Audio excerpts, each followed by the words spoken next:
Hi అండి, welcome to వైబరం videos. ఈరోజు నేను రుచికరమైన గట్టి పకోడీ ఎలా చేయాలో వీడియోలో చూపించబోతున్నాను. ఎక్కడ స్కిప్ చేయకుండా చివరిదాకా చూడండి.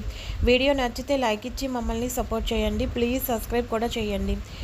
గట్టి పకోడీకి ఇలా ఆనియన్స్ని మరీ చిన్నవి కాకుండా మరీ లావుగా కాకుండా మీడియంగా కట్ చేసుకున్నాను. ఒక బౌల్లోకి వేసుకున్నాను. ఇప్పుడు జీలకర్ర వేస్తున్నాను. జీలకర్ర వేసుకున్న తర్వాత ధనియాల పొడి కూడా వేసుకోవాలి. ధనియాల పొడి ఇలా వేసాను. ఆ క్లిప్ రాలేదు. తర్వాత అయితే గరం మసాలా వేసుకోవాలి. ఒక స్పూన్ గరం మసాలా వేయాలి. కొద్దిగా పసుపు వేసుకోవాలి. టేస్ట్కి సరిపోయినంత కారం వేసుకోవాలి. అల్లం వెల్లుల్లి పేస్ట్ కూడా వేసుకోవాలి.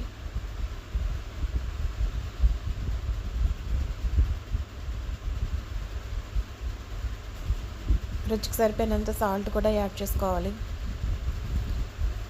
సాల్టు, ఈ కారం, ఉల్లిపాయలు అంతా బాగా పట్టేలాగా బాగా మిక్స్ చేసుకున్న తర్వాత శనగపిండి వేసుకోవాలి. నేను మర్చిపోయి శనగపిండి అయితే వేసేస్తున్నాను. అయినా పర్వాలేదు, ఇలా బాగా కలుపుకోవాలి వాటర్ వేసుకోకుండా. వాటర్ కావాలనిపించినప్పుడు కొద్దిగా చిలకరించుకోవాలి. లేదంటే దీంతోనే బాగా మొత్తాన్ని బాగా మిక్స్ చేసుకొని డీప్ ఫ్రైకి కళాయి పెట్టుకొని ఆయిల్ వేసుకొని ఆయిల్ వేడెక్కిన తర్వాత కొద్దిగాను ముద్దను తీసుకొని పొడిగా వేసుకోవాలి. ఇలా పొడిగా వేసుకొని ఆయిల్ని బాగా మరిగిన తర్వాతే వేసుకోవాలి. తర్వాత అయితే నేను మీడియంలో పెట్టి ఫ్రై చేస్తున్నాను. లో టు మీడియంలోని ఫ్రై చేసుకోవాలి. కరివేపాకు కూడా వేసుకోవాలి.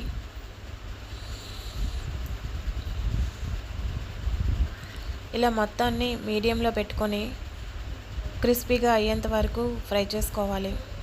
లైట్ గోల్డెన్ కలర్ వచ్చేంత వరకు బాగా ఫ్రై చేయాలి. కొద్దిగా ఫ్రై అయినప్పుడు రెండు వైపులా తిప్పుకొని నిదానంగా కలుపుకోవాలి.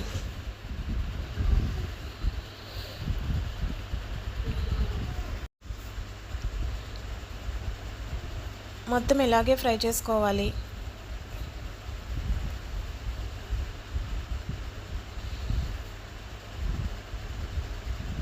నేను చేసిన విధంగా ఇలా ఒకసారి గట్టి పకోడీని ఇలా తయారు చేయండి, చాలా బాగా వస్తాయి.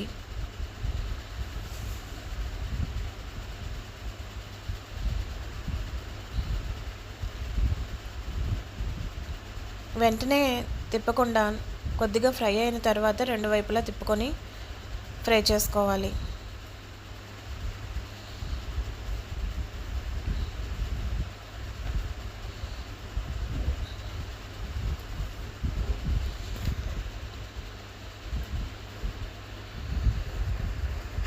అంతే అండి, ఇలా మొత్తాన్ని బాగా ఫ్రై చేసుకోవాలి.